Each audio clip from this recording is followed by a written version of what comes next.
Fortnite events are at an all-time peak right now, with over 3 events per week guaranteeing thousands of dollars in prizes. Competitive Fortnite is undoubtedly on the rise, even after the World Cup's finale.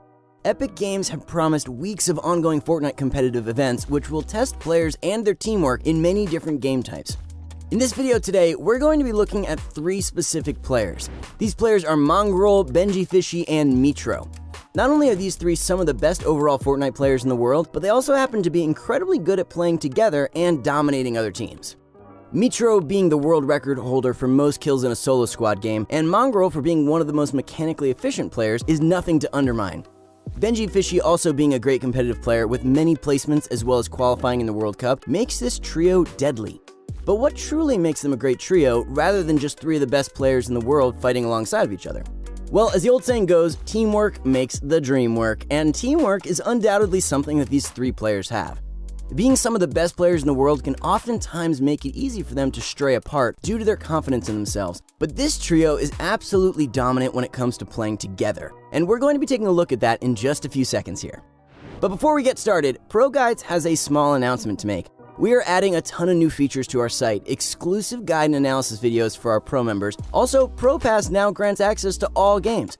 We also have more free coaching passes and points for InstaPro if you're a Pro member, so head on over to Pro Guides by clicking the link in the description below. Starting off with the Trios game during a competitive match, we can clearly see something about their gameplay that is a core aspect of the Trios format. These players know precisely how to play in close quarters. Many players tend to fumble and make mistakes when playing alongside teammates in short distances, and these can cause issues like editing and resetting walls or lack of proper synchronization. Listening into their comms, we can clearly hear them making callouts to each other and planning who they're going to be targeting.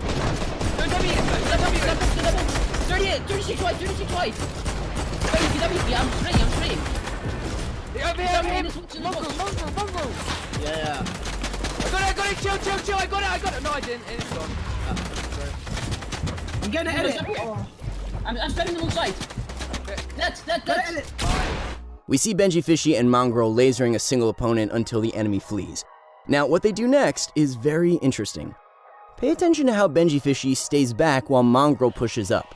Most players would move together with their teammates without letting the distance increase. But what Benjyfishy is doing is keeping a close eye on every side Mongraal could be attacked from. This essentially uses Mongraal's rotation as bait. How many times have you been in a situation where you're rotating and end up getting lasered or jumped on? This trio completely eliminates that issue by using this baiting method. Now, this may not seem like much, but rotations are one of the most critical aspects of Fortnite competitive, especially in those endgames. Paying attention to their surroundings, we see that these 3 players have found an opponent taking cover under their base. We see them almost instantly all switching focus and targeting one single person. Pay attention to how they fan around the opponent. One person lasers with the Scar, one pickaxes walls, and the third circles around and finds a flank to attack from. Encircling opponents and shooting at them from different angles can usually make long fights the most natural kills in the game. And these players know precisely what they're doing when it comes to that. Notice how they enclose on the opponent once they've assumed positions from different angles. Benjyfishy starts moving closer while Metro breaks through and jumps down onto the level their opponent is on. Closing the distance while outnumbering people is crucial for cleaning up kills as fast as possible. Now the circle moves and these players are focusing on their next rotation. We see them do something extraordinary here. Benjyfishy launch pads into the storm and builds up. Why does he do this? Well, if we take a look at the area they're in, we see that Benji is launching into an area of natural high ground where he can connect his builds to. From this point, he can start cranking 90s and go for height, which will be much more rewarding for them as they near the endgame. Having the high ground is a vital aspect of Fortnite endgames where everyone is running and gunning. Staying on top and picking people off is the easiest way to get guaranteed kills without taking any damage in return. Now obviously when playing during events like these, you're going to run into some skilled players. That's why as soon as Benjyfishy's team goes for the high ground, they instantly start getting targeted and shot at. Due to this, they take a brief moment to hold walls and make sure they don't take damage. While waiting for the right moment, they also analyze their surroundings to see where other opponents are located. Benji spots one on his right side who's attempting to take the high ground while he and his team deal with the other players. He quickly reacts by taking out a shockwave grenade and using it to launch himself up and over those opponents. While in the air, he takes quick and accurate shots to make sure that the opponent is playing defensive rather than trying to laser Benji. As he lands, he quickly builds up and is now the high ground holder of the match. As soon as Benji assumes his high ground, his teammates use his power position as leverage to get themselves to the same area. Benji having height means that he can laser opponents at angles, which makes it very hard for him to get shot back, giving his teammates cover as they build up and once again join each other in the fight. We also see Benji building quite frantically to make sure that none of his building pieces get shot out. This maintains his high ground and keeps him above players while they waste their ammo and stay standing while the storm is moving. Thanks to Benji's smart play, he and his teammates were all able to achieve the high ground and are now successfully in the best position possible to finish off this match. Being at the high ground, we see them do exactly what they should be doing, being patient and keeping their eyes peeled for opportunities to get picks and smooth rotation kills. Another essential aspect of having high ground is making sure that no one else can regain it. This is why Benji's teammates are carrying rocket launchers, as these weapons are insanely useful for destroying builds and dealing splash damage. Seeing all these pieces come together, we can see that these players have planned out this match from the beginning. Collecting weapons like the rocket launcher and utility items like the shockwave sets them up for a perfect endgame. Remember that being successful in the endgame has a lot to do with your resources. Do you have good weapons? Do you have useful mobility items? Do you have the right materials? And so on and so on.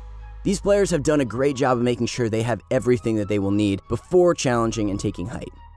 Now, as we see players start moving in towards the next zone, Mongraal, Benji, and Mitro can be seen lasering and rocketing a trio.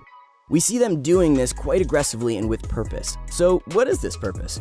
Knowing that those opponents were going to challenge them for high ground, this trio is now aware they must deal with that team as soon as possible. This is because most smart players wouldn't challenge for high ground unless they had the right resources, meaning that this trio could be a problem for them. By targeting them off of their rotation, they can do easy damage and make the opponent's lives much harder to preserve. Now that the storm has started moving, we see many players launch padding and moving towards the center circle. Storms where the circle moves a significant distance are usually where we will begin to see a majority of players getting eliminated and sent back to the lobby. So it's essential for this trio to survive this stage of their endgame and make the best of it. Now, although becoming lower on materials, we still see the trio maintaining high ground and bridging over to the next circle. Many players at this point may have shockwaved or used launch pads to preserve materials or get a faster rotation. But them using their materials guarantees they keep the high ground and also creates a stable, connected environment for them to stand on while they do so. Now, you're probably wondering, what if they get shot down? Looking at the player count, we can see that there are 44 players alive, and Storm Surge is coming in hot alongside the fast-moving zones. All these variables, plus the continuous fighting that most players are in, will decrease the chances of opponents targeting to shoot down the players at height. Many competitors tend to ignore the opponents at the high ground because they have so much to deal with, and their chances of being damaged are very high while they're spraying builds. Now, we start to see that Benji is becoming more aggressive. He sees the peak of high ground on the other side of the map and is also the holder of 5 shockwaves. He uses these to fly through the air and onto the next area of high ground. We once again see Benji spraying his combat at players to make sure he doesn't get shot in return. This causes players to play defensively and lay back instead of lasering naturally. Benji instantly starts going for the high ground while running into another player.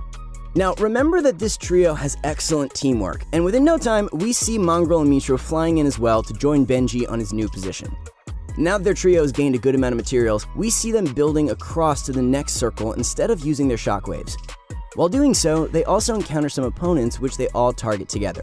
One thing that really stands out about these players is their ability to always play off of one another, rather than playing for themselves. It's what truly makes them such a strong force to reckon with in team game modes like TRIOS. Now that we're in the endgame, we see that their trio has the absolute high ground, with no one to contest them. Them having this ability to keep high ground without too much competition has pretty much sealed the deal for them in terms of this game. Not only do they have great weapons, but they also have shockwaves and healable items left over. By this point in the game, most players will be drive materials, healing items, and movement items, making the low ground the only place that they can play in. Now that we approach the final moments of the game, we see these 3 players start to fan out and seek those final kills. Pay attention to how Mongraal goes low, while Benji and Mitro remain at height watching Mongraal's sides closely, once again incorporating the baiting tactic. As Mongraal rotates, he comes back up to his teammates and they focus in on the final opponents together. With only 1 or 2 players remaining and excellent health from all 3, there's only one simple coordinated push in their way from that victory royale. And knowing how skilled these players are, we can pretty much guess that they will earn it. And sure enough, they do, as they all surround the final player and take him out with ease. To summarize this deadly trio, we should take a look at their ability to work together flawlessly as they use bait tactics and genius moves to outsmart their opponents. They also capitalize a lot on high ground, and it is truly what earns them such easy wins against the many great players that they face. Alright guys, that's it for today. As always, we hope you guys enjoyed this video. Hit that like button if you enjoyed it, and throw all your thoughts and comments down below. We really appreciate all the support, and we will see you guys in the next one.